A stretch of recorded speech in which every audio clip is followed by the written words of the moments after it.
बहस लंबी है और ये मैंने कई बार कहा, विधानसभा में भी कहा कि 5000 साल से ज्यादा की लंबी लड़ाई है, लेकिन ये लड़ाई अब हम लोग जीतने के करीब पहुंच गए हैं, इसलिए बीजेपी को परेशानी है। इसीलिए वो मुख्यमंत्री जी अपने बगल में शूद्र को रखते हैं और उससे बुलवाते हैं। भगवान श्री राम जी से, हनुमान जी से प्रार्थना करूंगा कि बहुत तनाव में है, फ्रस्ट्रेशन में है, ऐसी चीजें बोल रहे हैं जब कोई बहुत अस्वस्थता की अवस्था में होता है। अभी तो हमारा भी वही स्टैंड है कि अभी हमारी दूरी बराबर है दोनों से। मुझे उम्मीद है कि किसी न किसी रूप में, उसको फ्रंट बोलिए, गठबंधन बोलिए या अलायंस बोलिए, मुझे उम्मीद है कि चुनाव से पहले आपको दिखाई देगा और देश में परिवर्तन सभी चाहते हैं। इन लोगों का मन में ख्वाब है दिल्ली में कुछ करेंगे, तो करेंगे कैसे? ना इन लोगों का शक्ति है, ना इन लोगों का एकता है। उत्तर प्रदेश में जो समाजवादी पार्टी के साथ गठबंधन में हैं, हम उन्हीं के साथ चुनाव लड़ने जा रहे हैं। यूपी में भारतीय जनता पार्टी कह रही है कि 80 में 80 जीतेंगे और समाजवादी पार्टी ने कहा है कि भारतीय जनता पार्टी को 80 में 80 हराएंगे। नमस्कार, मैं हूं राहुल राजपूत। बंगाल की जमीन पर समाजवादी पार्टी दिल्ली जीतने की रणनीति तैयार कर रही है। रणनीति सिर्फ जीत की नहीं बल्कि बीजेपी के खिलाफ उस मोर्चे को खड़ा करने की कोशिश की भी है जो दिल्ली की सत्ता में भागीदारी दिला सके। इसके लिए अखिलेश दिल्ली से लेकर गुजरात और हैदराबाद से लेकर तमिलनाडु तक सियासी जमीन तलाश रहे हैं, लेकिन अखिलेश जानते हैं कि सत्ता की असली लड़ाई यूपी में ही लड़नी है, क्योंकि सबसे ज्यादा लोकसभा सीट वाला राज्य यूपी ही है और उनका सपना पूरा ये यूपी कर सकता है, ये बखूबी अखिलेश यादव जानते हैं। और शायद इसी वजह से अखिलेश शूद्र की सियासत को लगातार तूल दे रहे हैं। अब सवाल यह है कि क्या अखिलेश शूद्र की सियासत के सहारे ही 24 के चुनावी समर में उतरेंगे या फिर अखिलेश मैनपुरी मॉडल के सहारे योगी मॉडल को मात देंगे। और ऐसे में सवाल यह उठता है कि मोदी योगी के खिलाफ क्या तैयार हो पाएगा तीसरा मोर्चा, जिसकी कवायद अखिलेश यादव कर रहे हैं। यह एक अहम सवाल है। अखिलेश ममता का 24 वाला प्लान कामयाब होगा, क्योंकि 24 को लेकर जो रणनीति बनाई जा रही है, जिस तरीके से लगातार अखिलेश यादव साउथ से लेकर बंगाल तक दौरा कर रहे हैं और लगातार नेताओं से मिल रहे हैं, सवाल कई हैं। बंगाल से बनेगा दिल्ली जीत का क्या प्लान, ये एक अहम सवाल है। मिशन 80 के लिए होगा मैनपुरी मॉडल वर्सेस योगी मॉडल। जब मैनपुरी में समाजवादी पार्टी ने जीत दर्ज की थी तो उस वक्त कहा था कि मैनपुरी मॉडल से ही जीत हासिल होगी। आगे क्या शूद्र वाली सियासत से 2024 में वोट जुटेंगे, ये एक अहम सवाल है। और ऐसे में आज चर्चा के लिए हमारे साथ जो मेहमान जुड़े हैं, सबसे पहले परिचय करवा दे अश्विनी शाही जी, बीजेपी नेता, प्रियंका गुप्ता जी, नेता कांग्रेस, एडवोकेट कपिल श्रीवास्तव जी, प्रवक्ता समाजवादी पार्टी, डॉक्टर दयाराम भार्गव जी, प्रवक्ता Suheldev Bharatiya Samaj party, Ashok Bharti ji, chairman national confederation of Dalit Adivasi organisation. आप सभी मेहमानों का स्वागत है। और शुरुआत कपिल जी आपसे। थर्ड फ्रंट की बात हो रही है। अखिलेश यादव ने कहा इसे चाहे थर्ड फ्रंट कहिए, अलायंस कहिए, गठबंधन कहिए, यानी कि यूपी जीत का क्या उन्होंने फॉर्मूला तय कर लिया है बीजेपी को हराने के लिए, लेकिन सारा फोकस उत्तर प्रदेश का ही है, समाजवादियों का।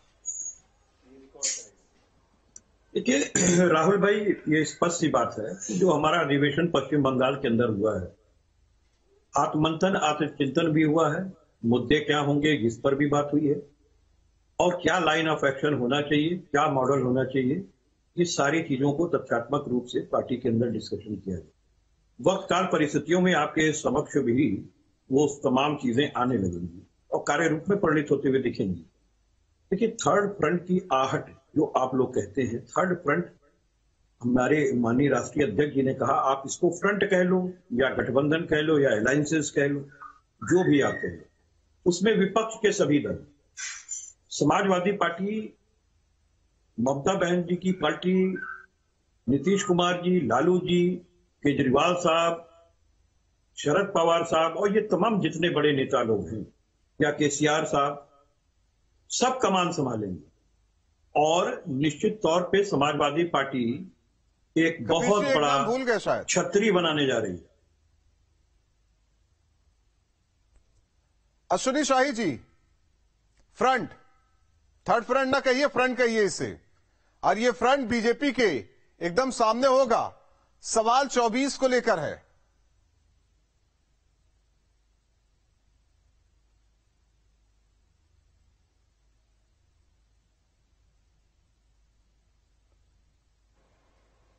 लेकिन सारा फेल धूल धूसरित हो गया। बुआ बबुआ की जोड़ी याद है 19 वाली, वो भी एक फ्रंट बना था। और ममता बनर्जी जी, ओम प्रकाश राजभर जी ने एक बात सही कहा था कि ममता बनर्जी और केजरीवाल जी उत्तर प्रदेश के मऊ में आकर वोट नहीं दिलवाएंगे। फ्रंट बनाने से क्या होता है, बनाए, बहुत अच्छी बात है, ये तो गठबंधन की राजनीति होती है। लेकिन जो बारात ही निकल रहे हैं, उस बारात का दूल्हा कौन होगा ये तय नहीं है अभी, और बगैर दूल्हे के बारात होता ही नहीं है। अखिलेश यादव अच्छे नहीं लग रहे हैं क्या आपको? नहीं, अखिलेश यादव बड़े अच्छे हैं, ममता दीदी भी बहुत अच्छी लगती हैं हमको, केजरीवाल साहब भी बहुत अच्छे लगते हैं। तो आखिर दूल्हा कौन है ये तो तय करके बताएं राहुल जी। समस्या यहां है, राहुल गांधी को कोई दूल्हा मानने को तैयार नहीं, केसीआर जी अपना ढपली अलग बजा रहे, केजरीवाल जी की महत्वाकांक्षा सर्वोपरि है, ममता बनर्जी जी कहीं देखिए अभी कितने 18-19 दल जो है बैठक कर रहे हैं, उससे बाहर हो जाती हैं। तो बड़ा ही अभी असमंजस है। देखिए, एक फ्यूज बल्बों की झालर जो है फिर से बनने की तैयारी है, और देखिए कितने जलते हैं, कितने बुझते हैं। तो करंट कौन देगा फिर? करंट है ही नहीं है, पावर हाउस बंद है, करंट खत्म। भारतीय जनता पार्टी सबका साथ, सबका विकास और सबका विश्वास के साथ 75 पार का नारा दे रही है। और ये लोग तो कहते थे कि हम 400 जीतेंगे, 80 में से 80 हराएंगे जी। अखिलेश यादव कह रहा है कि 80 में से 80 हरा देंगे। अरे अभी तो ये 400 कह रहे थे, 402 में 400 कह रहे थे जीतने के लिए। कितना जीते? सबको मिलाकर 111। तो कैसे, कहां है 400? हम 75 पार का नारा दिए थे, हम 73 तक जीत चुके हैं। ये लोग जीते हो तो बता दे कभी। प्रियंका गुप्ता जी, बिना कांग्रेस के कैसे संभव? सवाल इस बात को लेकर है कि कांग्रेस को पूछा नहीं जा रहा है, फ्रंट की तैयारी की जा रही है। इससे पहले भी देखा गया था, जो तस्वीर सामने आई थी 19 को लेकर भी, किस तरीके से फ्रंट को तैयार किया गया, लेकिन रिजल्ट ने सब कुछ बयां कर दिया और इसके बाद सब अपने अपने घर लौट गए। लेकिन कांग्रेस को पूछा नहीं जा रहा, यह स्थिति हो रखी है कांग्रेस। मेरी आवाज क्लियर आ रही? आ रही प्रियंका जी? देखिए राहुल, मैं सीधी तौर पे ये कहना चाहती हूँ, क्योंकि मुझे आपकी आवाज क्लियर नहीं आ रही है, मैं सीधी तौर से ये कहना चाहती हूँ कि देखिए, आप थर्ड फ्रंट की बात करिए, आप फोर्थ फ्रंट की बात करिए, पर सामने आकर कौन बोल पा रहा है? सबसे बड़ी चीज ये है कि जो भारत के मुद्दे हैं वो कौन उठा पा रहा है, इस देश के आम नागरिक के मुद्दे हैं वो कौन उठा पा रहा है। तो आपको अगर थर्ड फ्रंट बनना है, फोर्थ फ्रंट बनना है, या कुछ भी बनना है, तो आपको बाहर आना पड़ेगा, अपने कंफर्ट जोन को तोड़ना होगा और सामने आके बोलना होगा, और वो भी बिना डर के बोलना होगा। तभी तो लगातार देश आएगा, और सिर्फ आपके सोचने भर से कुछ नहीं होगा। और मैं समझती हूँ कि जब लोकतंत्र पे बात आई तो सारा विपक्ष साथ खड़ा था। अखिलेश यादव लगातार बोल रहे हैं, विपक्ष था जो साथ में नहीं खड़ा था। तो जब भी कोई ऐसी परेशानी आती है जिसमें देश साथ खड़ा हो, विपक्ष साथ खड़ा हो, तो मैं समझती हूँ कि उसमें अब इस बात का मौका ही नहीं देते हैं कि कौन सा फ्रंट बनना है। ये राजनीति है, राजनीति में लोग मिलते रहते हैं एक दूसरे से, उनकी क्या आगे की फ्यूचर अगर कोई प्लानिंग है तो वो उनको आकर डिस्क्लोज करे ना। अभी तक तो ऐसा कोई डिस्क्लोज किया नहीं है, तो हम क्यों उसको लेकर चिंता करें। कांग्रेस पार्टी अपना काम लगातार कर रही है, जनता के मुद्दे उठा रही है, चाहे वो लोकतंत्र की बात हो, चाहे वो महंगाई हो, चाहे वो बेरोजगारी हो, जिस तरह से भारत की आज स्थिति है, आर्थिक तौर पर कमजोर हो रहा हो, हर मुद्दे पर बढ़ चढ़ के, किसानों का मुद्दा हो, बेरोजगारों का मुद्दा हो, हर मुद्दे पर कांग्रेस पार्टी आम आदमी के साथ खड़ी हुई है। तो मैं समझती हूँ कि आज अगर कोई बोल पा रहा है निडर होकर के, बिना ईडी, सीबीआई और जो है इनकम टैक्स के डर के बिना, तो वो भारतीय जनता पार्टी को खुले रूप से चैलेंज अगर कोई कर रहा है तो सिर्फ कांग्रेस पार्टी कर रही है। और आप देखिए कि किस तरह से कांग्रेस पार्टी के नेता के पीछे पड़े हुए भी है भारतीय जनता पार्टी। अगर उनको लगता है कि ये कोई फ्रंट नहीं है, ये कोई हमारा टारगेट नहीं है, या कोई कॉम्पिटिटर नहीं है, तो इस तरह से आकर क्यों निकल के पूरा लेकिन उत्तर प्रदेश को स्थिति समझाइए ना। आप बताइए। अब एक खबर ये भी आई है कि राहुल प्रियंका फिर रुक कर रहे हैं। प्रियंका अमेठी से लड़ेंगी, राहुल रायबरेली से लड़ेंगे। आवाज आ रही है आपको?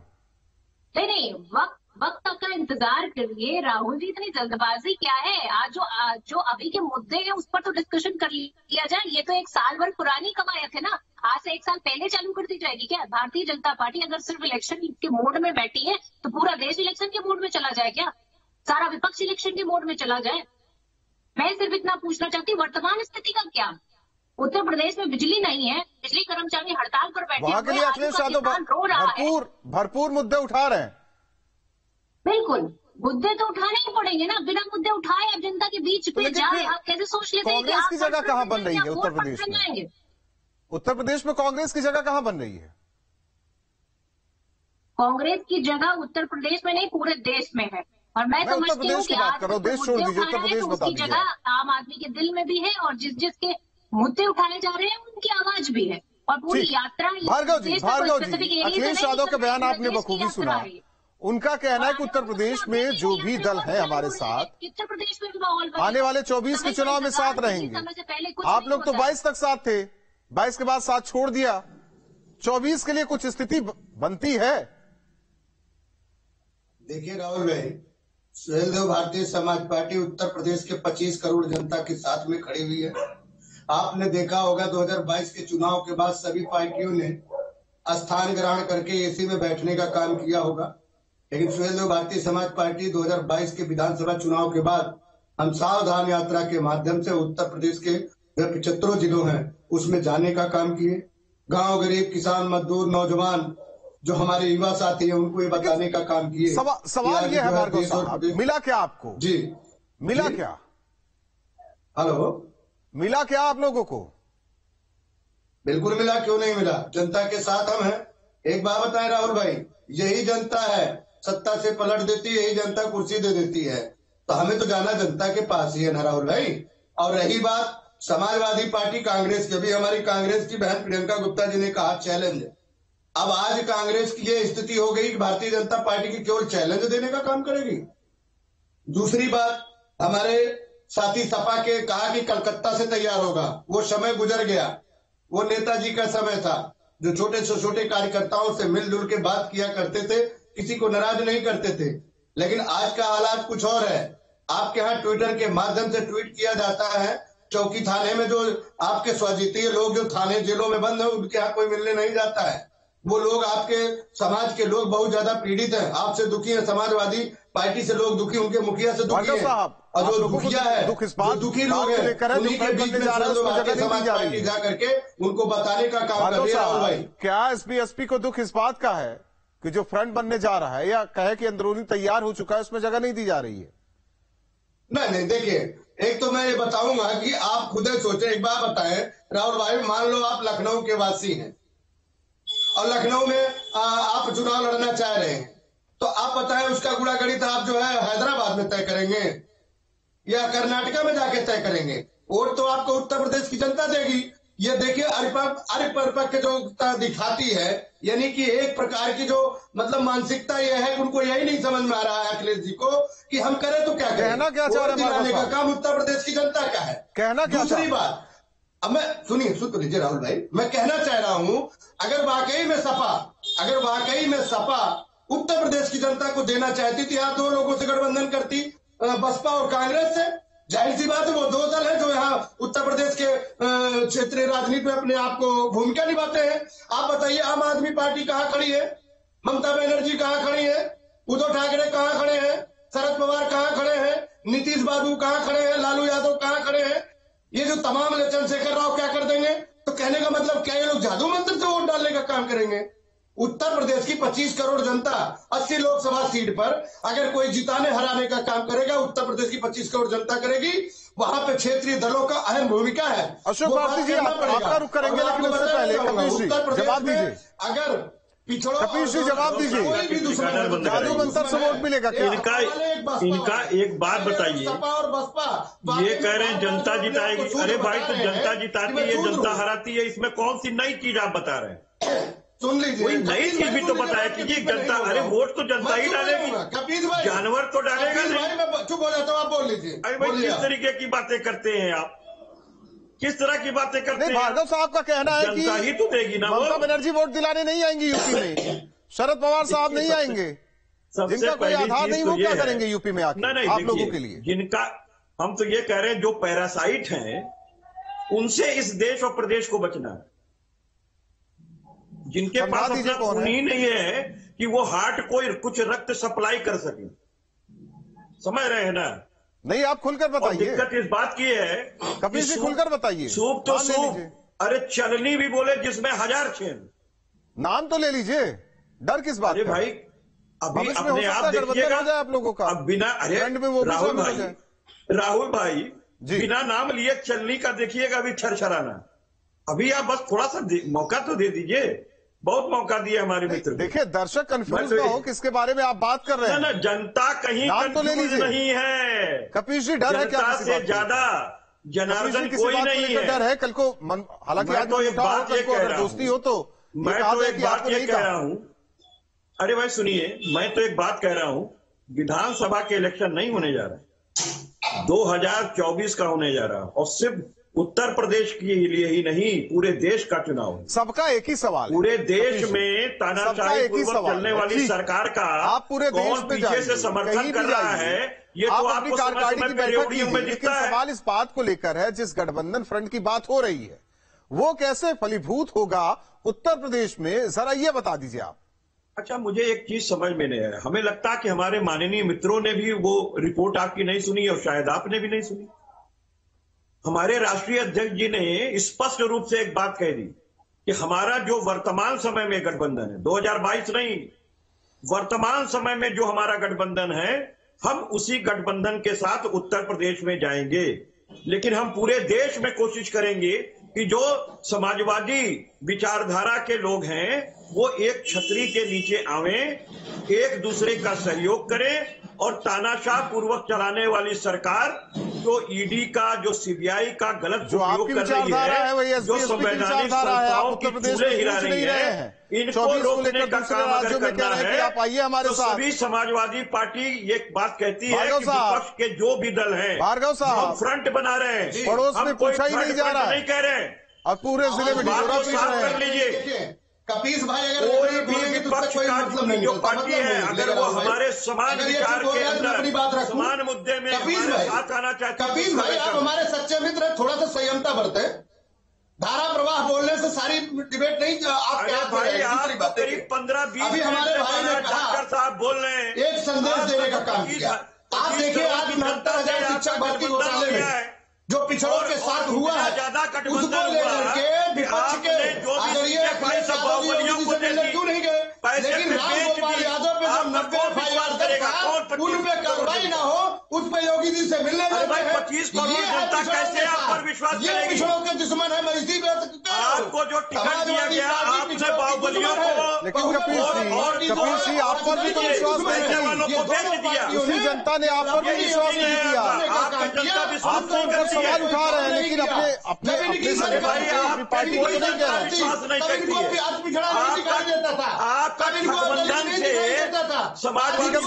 भार्गव जी, अशोक भारती जी काफी देर से बैठे हुए हैं, जरा शांत हो जाइए। अशोक भारती जी, आपसे सवाल है, शूद्र का शाब्दिक अर्थ हमें समझा दीजिए, हमारे दर्शकों को समझा दीजिए। जिस तरीके से राजनीति मची हुई है, सियासत हो रही है, जमकर राजनीति किया जा रहा है, शाब्दिक अर्थ क्या है शूद्र का? लगातार हमारे साथ मेहमान जुड़े हुए हैं, यहां रुकते हैं कुछ पलों के लिए, ब्रेक के बाद फिर